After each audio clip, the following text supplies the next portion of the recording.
Dad, just a little, please." My voice came out softly, almost like a whisper, and it almost seemed to tremble, like the faint wind blowing through a crack in the door. Speaking was so difficult that it felt like my throat was tight, as if I was holding back a giant scream trying to escape. My heart was beating so fast and so hard that I was sure it was going to jump out of my chest. My hands grabbed the blanket without realizing it, and my breathing came all out of control, as if every time I took a breath it stopped in the middle, held back by a sob. The night was so silent that any little noise, even a small one, made my heart almost stop. It was as if that silence was trying to discover the secret I was hiding, ready to tell everyone. Don't forget to subscribe to our channel so you don't miss the rest of this story. Let's go. Hi, my name is Anne. Today, I want to share a story that I kept for a long time, thinking I would never have the courage to tell. I always thought it was better to keep it well hidden, as if it could disappear forever. But I can't run away anymore, because this story still weighs heavily on me. And the worst part is it all my fault? You know those stories that seem like lies, like something out of a movie? Well, this one was real. It happened to me, and to this day, I can't get it out of my head. It's like a scar that never leaves me, reminding me of the mistake I made. And the hardest thing to accept? I broke something that can't be renewed, the trust of someone who was very important to me. It wasn't just a mistake. It was something that shook everything inside, deep down. I am an ordinary girl, just like any other. I live with my parents in a place called Monte Verde, a small town in Minas Gerais. It is a very peaceful place, surrounded by green mountains and huge trees that make us feel embraced by nature. Here, time seems to pass more slowly, and the air is always fresh and full of the scent of flowers and the countryside. My father, Carlos, is almost 50 years old, but you would never guess it if you saw him. He is strong and full of energy, as if he were half his age. He owns a seafood restaurant that everyone in the area loves. Whenever you arrive there, you smell the delicious smell coming from the kitchen, and he is there, smiling and taking care of everything. In addition, he loves working out and taking care of his health. He is the kind of father who hugs you tightly and makes you feel protected, but also knows how to be affectionate and listen when you need it. My mother, Daniela, is the calm heart of our family. She is a literature teacher at a school close to home. Imagine a woman who always seems to have a soft glow around her. That's how I see my mother. At night, she likes to sit by the window with a book in her hands under the warm light of the lamp. She immerses herself in stories as if she were visiting another world. But she always finds time to talk to me, give me advice, or simply show me that she is there, by my side. I grew up surrounded by all this love. My parents always did everything they could to take care of me and protect me. Every gesture, every word they say is like a warm blanket that wraps me up. And even though we sometimes disagree, I know that they are my safe haven, my favorite place in the world. For as long as I can remember, my father has always been my safe haven. When I was little, all I had to do was hear the sound of the door opening at the end of the day for my heart to race with joy. I would drop everything I was doing and run to him, throwing myself into his arms as if that hug were the safest place in the world. And truly, it was. The moment he held me, I felt as if nothing could touch me, as if he were a wall protecting me from everything. This habit stayed with me even after I grew up. I still like to sit on his lap every now and then, as if I were that little girl again. It's funny because he always welcomes me with the same smile and the same way of holding me tightly, as if to say, without words, I will always be here for you. And in that moment, it's as if time stopped, and I felt protected and loved in the same way I did when I was a child.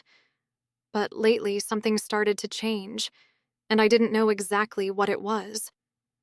Whenever I ran to hug my father or threw myself into his lap, he didn't react the same way he used to. It was no longer that spontaneous gesture full of natural affection. There was something strange. his arms still wrapped around me, but with a hesitation that wasn't there before. And his gaze. Oh, that gaze made me uneasy. Sometimes it seemed confusing, as if he was trying to hide something that even I couldn't understand. Those moments left me with a strange feeling, as if a voice inside me was screaming that something wasn't right. My heart would start beating faster, but it wasn't out of joy. It was a restlessness that I couldn't explain, a mix of fear and doubt that stayed with me even after the hug ended. Over time, other things started to happen. My father started giving me gifts, but in a different way than usual. It wasn't a birthday. It wasn't any special date, and the gestures seemed to come out of nowhere. At first, I thought it was just extra affection. Maybe he was trying to compensate for some tiredness from work. But as the days went by, these gestures started to seem different. They weren't just displays of paternal love anymore. There was something else there. Something I didn't know how to name, but that made my chest tighten every time it happened. My mother had to go away for work for a day. It was a routine thing, but this time the house felt different without her. It was just me and my father. When I got home from school that afternoon, I was surprised by something unusual. He had prepared a special dinner with candles on the table and my favorite food. It seemed like a loving gesture, but at the same time, there was something in the air that I couldn't decipher. We sat at the table, talked about trivial things, laughed at old stories. But there was a weight, an invisible tension between us that hung over every word. It was as if we were both aware of something that should not be named. The night wore on, and that familiar environment began to feel like unfamiliar territory. Later, the line that should never be crossed was broken.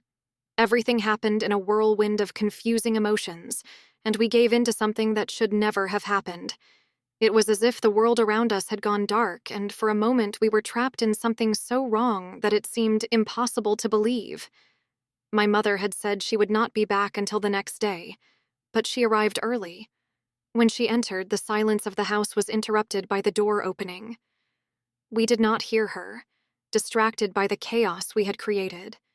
She found us, and the look on her face was something I will never forget.